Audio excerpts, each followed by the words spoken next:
Les cadres et la plupart des entrepreneurs passent en moyenne 5,6 heures par jour à consulter et traiter leur email selon une étude réalisée par Adobe en 2019. C'est un énorme problème parce que 5 heures par jour, en considérant que vous ne travaillez pas le week-end, ça fait déjà 1200 heures par an. 1200 heures par an, c'est la moitié de l'année.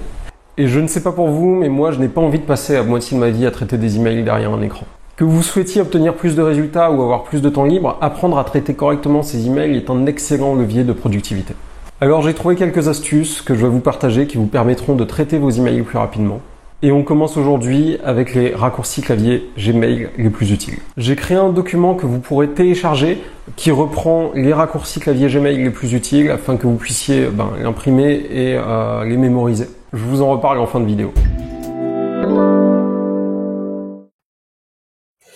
Alors, la première chose à faire, c'est d'aller dans les paramétrages afin d'activer les options dont on a besoin pour aller plus rapidement sur notre boîte mail. Donc, on clique sur la petite roue dentée, on clique sur voir tous les paramètres. On va commencer à aller dans les paramètres avancés. Et ici, on va commencer par activer l'avance auto. Donc, l'avance auto, c'est ce qui permettra de passer d'email en email à la volée. On clique sur enregistrer modifications. On retourne dans les paramétrages. Voir tous les paramètres.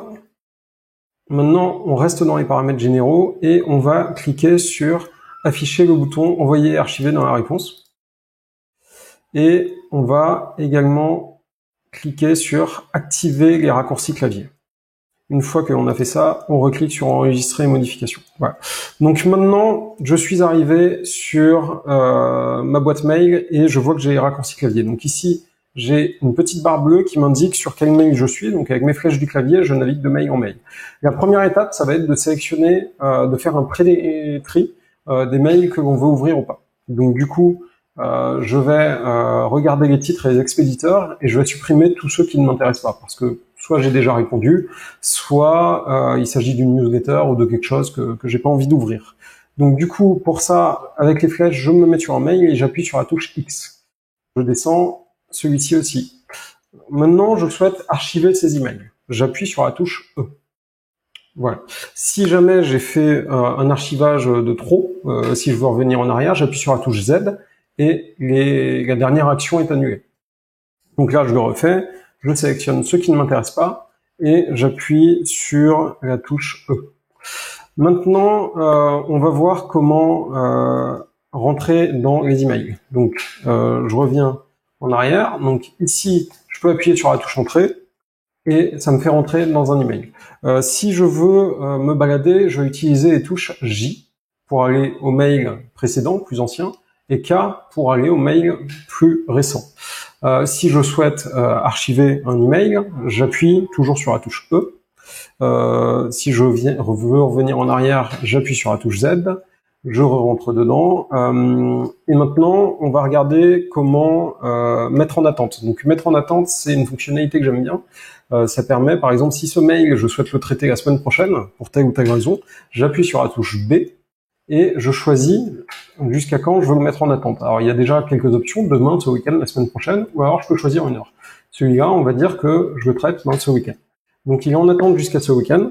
Maintenant, on va regarder comment répondre et répondre à tous. Donc, on va cliquer sur R comme reply et ça me permet de répondre. Si je souhaite répondre à tous, alors celui-ci c'est maj plus R. Donc, au lieu de faire R, je fais maj plus R et si j'avais eu plusieurs personnes en copie, ici, j'aurais pu répondre à tous. Donc là, en l'occurrence, c'est pas le cas. Là, j'écris mon mail. Et une fois que j'ai fini de rédiger mon mail, pour l'envoyer, je clique sur commande ou contrôle plus entrée. Là, le mail est parti.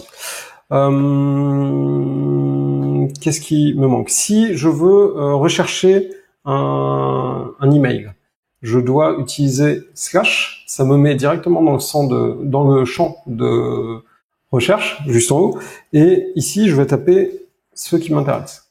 Par exemple commerce, je vois mon mail, je peux l'ouvrir en appuyant sur entrée. Si je veux envoyer un nouveau message, j'appuie sur C et j'ai le champ nouveau message qui s'ouvre. Je rentre les interlocuteurs que je veux. Et là, si j'ai envie d'ajouter des copies ou des copies cachées, enfin des interlocuteurs en copie ou en copie cachée, ce que je fais, c'est que je fais CTRL Maj C pour les copies et CTRL Maj B pour les copies cachées.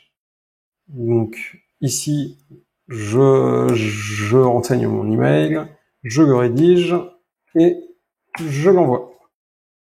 Voilà. Donc on a fait le tour des différents raccourcis qui vous permettront de gagner énormément de temps dans le traitement de vos emails. En fait, vous n'aurez qu'à naviguer à travers vos emails, à répondre à ceux qui vous intéressent et à archiver le reste. Et vous pourrez être très très rapide et ne pas perdre de temps à passer d'email en email ou ne pas être encombré dans votre boîte mail en ayant 10 mails. Comme je vous l'ai dit tout à l'heure, j'ai créé un document reprenant tous les raccourcis clavier Gmail les plus utiles. Je vous conseille de le télécharger, de l'imprimer, ça vous permettra de l'avoir sous les yeux le temps de les mémoriser. J'espère que cette vidéo vous sera utile. N'hésitez pas à commenter et à vous abonner à la chaîne YouTube si ce n'est pas encore fait. Et n'hésitez pas également à partager à d'autres personnes si vous pensez qu'elle pourrait être utile à d'autres. Allez, à très vite.